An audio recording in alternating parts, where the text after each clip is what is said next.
भारत माता की, भारत माता की, भारत माता की। तीर्थराज प्रयाग की इस पावन धरती पर यहां के सब परिवारजनों के हमार प्रणाम।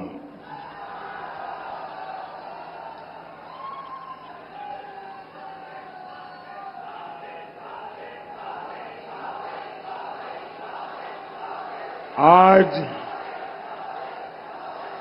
मंगलवार है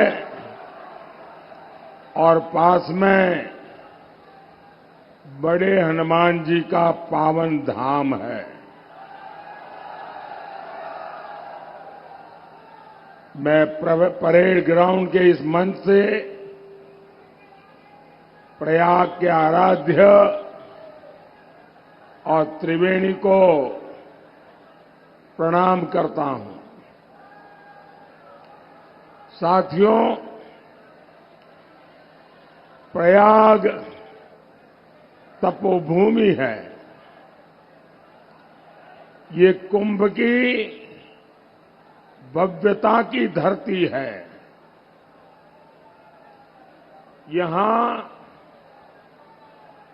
कटरा के कचौड़ी भी है और समोसे का स्वाद भी है।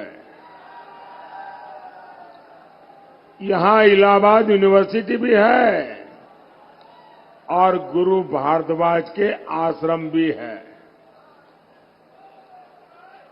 यहां लेटे हनुमान जी भी है और माता आलोपी भी है। और इसलिए तीर्थराज प्रयाग का आशीर्वाद मतलब पूरे ब्रह्मांड का आशीर्वाद।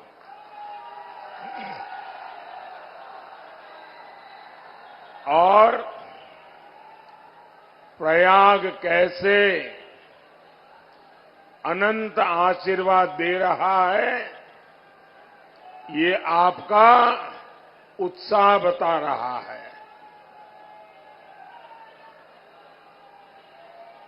साथियों,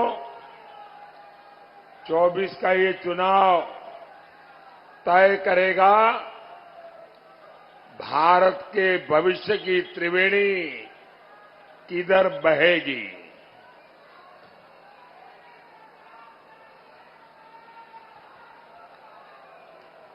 आप भी देख रहे हैं,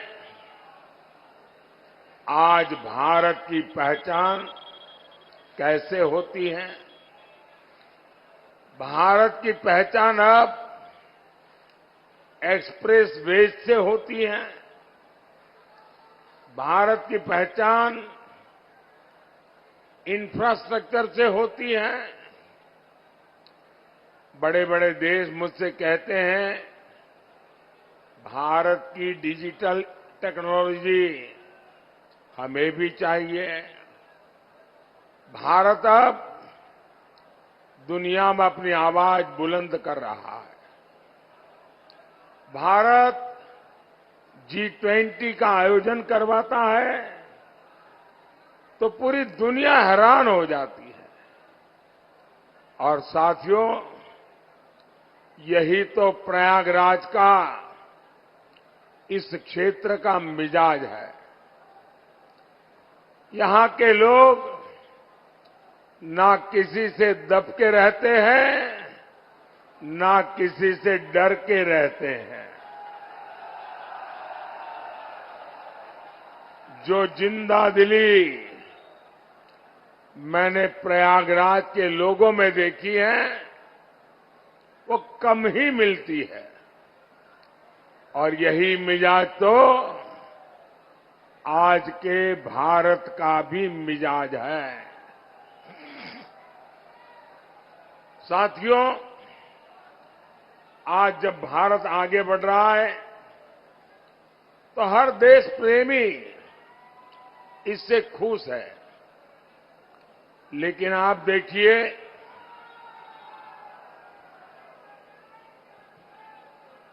सपा, कांग्रेस और इंडी गठबंधन वालों को भारत का गौरव गान हजम नहीं होता। और ये करते क्या है? कांग्रेस के शहजादे भारत को गाली देने के लिए विदेश जाते हैं। ये इंडी गठबंधन वाले चुनाव भी किस एजेंडा पर लड़ रहे हैं? इनका एजेंडा है कश्मीर में आर्टिकल 370 फिर से लाएंगे। इनका एजेंडा है सीएए को रद्द करेंगे। इनका एजेंडा है भ्रष्टाचार पर जो कड़े कानून बने उन्हें रद्द करेंगे। क्या ये सब करने के लिए आप कभी भी ये इंडी अलायंस वालों को, सपा कांग्रेस वालों को एक भी वोट देंगे क्या? देंगे क्या? क्या देश को दिशा देने वाली प्रयागराज की धरती को इन लोगों की हरकत मंजूर होगी क्या? साथियों, इंडी गठबंधन वालों का, सपा कांग्रेस वालों का सुशासन से और हमारी आस्था से 36 का रिश्ता है। भारत का कोना कोना इस बात की गवाही देता है कि इंडी गठबंधन वालों से विकास नहीं हो सकता।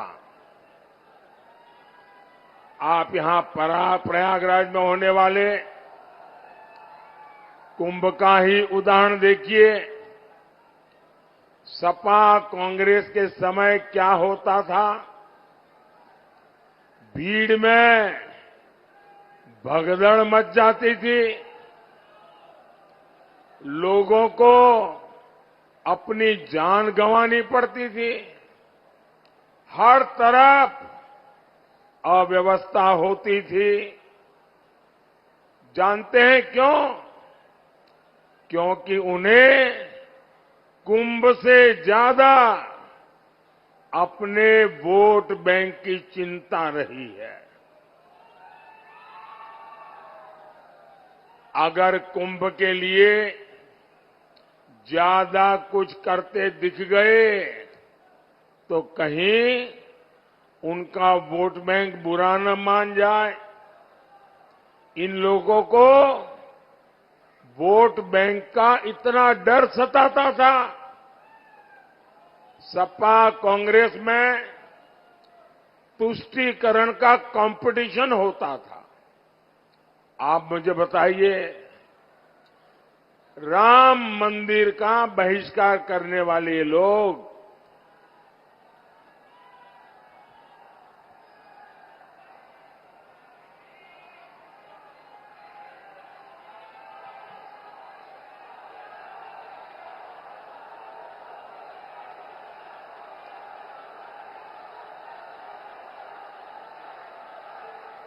राम मंदिर का बहिष्कार करने वाले लोग, सनातन को डेंगू, मलेरिया कहने वाले ये लोग अगले साल होने वाले कुंभ को क्या कभी अच्छे से करने देते क्या?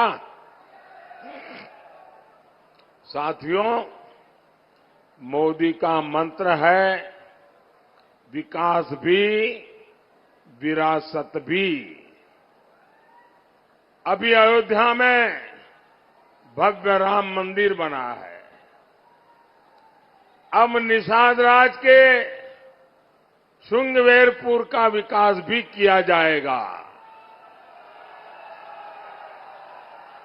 श्रृंगवेरपुर राम वनगमन पथ का प्रमुख तीर्थ बनेगा। क्या सपा कांग्रेस वाले कभी भी ये काम करेंगे क्या? सपा कांग्रेस के शहजादों को अपने परिवार के आगे कुछ भी दिखता नहीं है।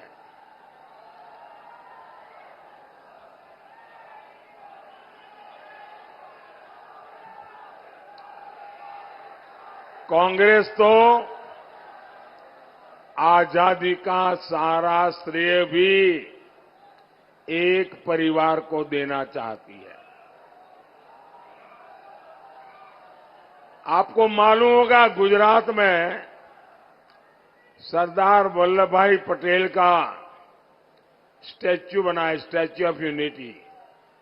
ये दुनिया में सबसे ऊंचा स्टैच्यू है, सरदार वल्लभ भाई पटेल का है।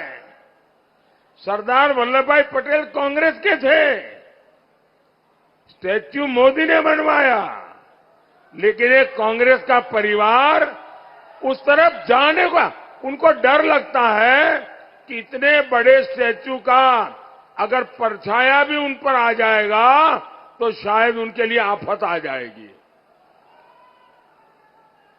साथियों, सपा और कांग्रेस का चरित्र ही विकास विरोधी है। सपा कांग्रेस के समय प्रयागराज से बहुत भेदभाव हुआ। आपको याद है ना, कैसे बिजली के लिए यहां के लोगों को तरसा कर रखा जाता था। हर दुकान के बाहर जनरेटर का शोर और धुआं रहता था। आज हमारे योगी जी, हमारे केशव प्रसाद मौर्य जी, हमारी भाजपा सरकार में तो हर जिले को बराबर और भरपूर बिजली मिल रही है। 2017 से पहले हमारे किसान भाई बहन रात रात भर जगकर खेत में सिंचाई करते थे। आज किसानों को भी आसानी से बिजली मिल रही है। साथियों, आज हमारा प्रयाग विकास की नई ऊंचाइयों को छू रहा है।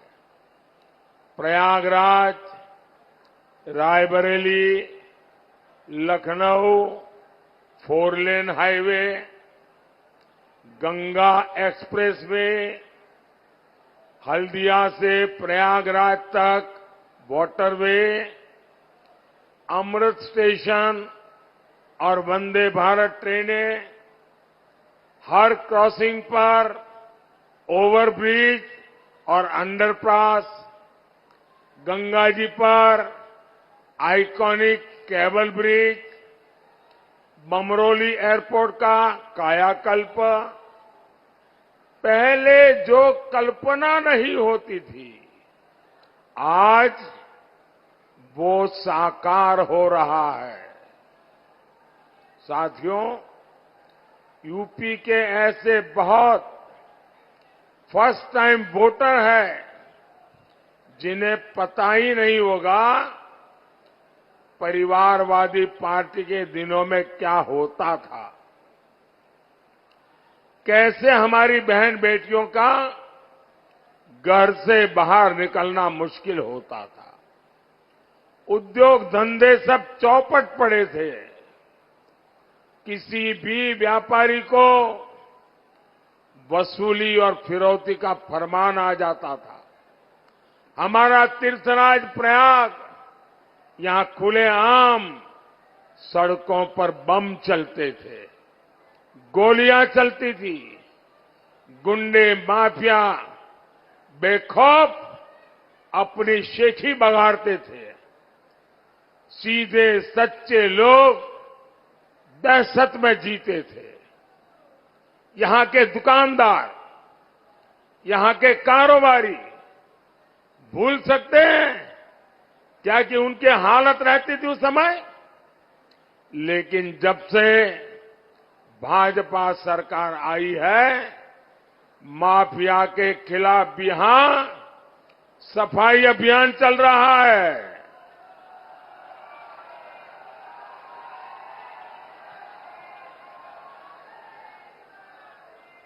सपा सरकार में माफिया गरीबों की जमीनों पर कब्जा करता था। अब उसके अवैध महल तोड़कर भाजपा सरकार वहां गरीबों के लिए घर बनवा रही है। साथियों, प्रयागराज शिक्षा का इतना बड़ा केंद्र है। यहां के युवा कभी भूल नहीं सकते सपा सरकार कैसे आपके सपनों का सौदा करती थी। मेहनत आपकी, योग्यता आपकी, लेकिन नौकरी किसी और को मिलती थी। नौकरी दी जाती थी जाति देख करके, नौकरी मिलती थी घुस देने वालों को। यूपी पीएससी को इन लोगों ने परिवार सर्विस कमीशन बना दिया था।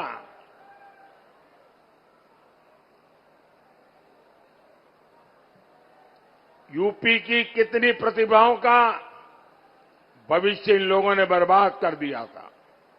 साथियों, इंडी गठबंधन वालों की नाव डूब रही है।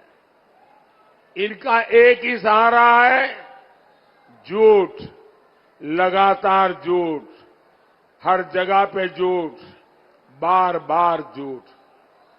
ये संविधान को लेकर देश में झूठ फैला रहे हैं। संविधान को किससे खतरा है, ये प्रयागराज से बेहतर कौन बताएगा? आप जरा बताइए, आपातकाल लगाकर संविधान को बदलने की साजिश किसने की थी? यही इलाहाबाद हाईकोर्ट ने कांग्रेस की तानाशाही पर लगाम लगाई थी। रायबरेली में लोकतंत्र को लूटने की कोशिश की गई थी।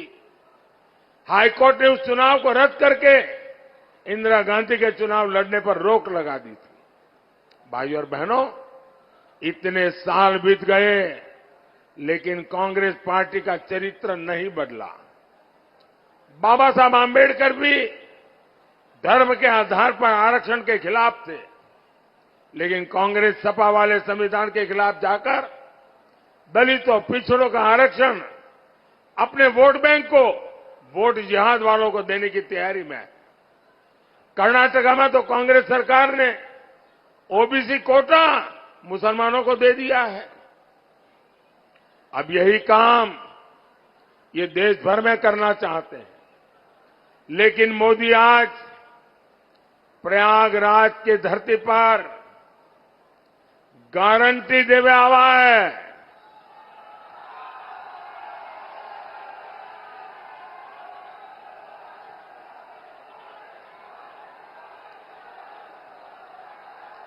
मैं दलितों, पिछड़ों का आरक्षण इन लोगों को छीनने नहीं दूंगा, और ये मोदी की गारंटी है। साथियों, मोदी आगे भी आपकी सेवा करता रहे, इसके लिए एक सशक्त सरकार चाहिए।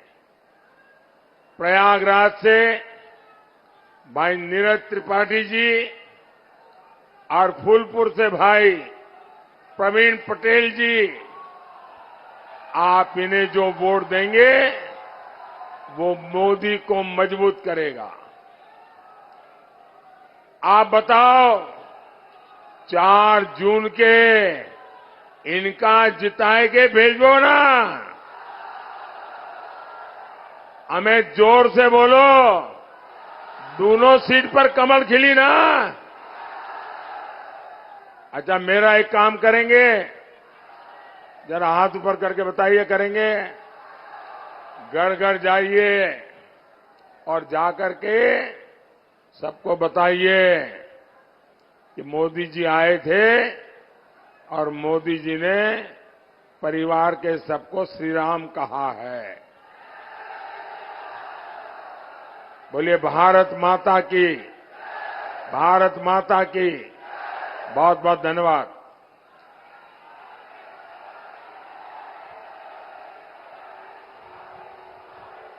हेलो, आदरणीय मोदी जी के उद्बोधन ने जो उत्साह यहां पैदा किया है वह अब वोट में परिणत होगा।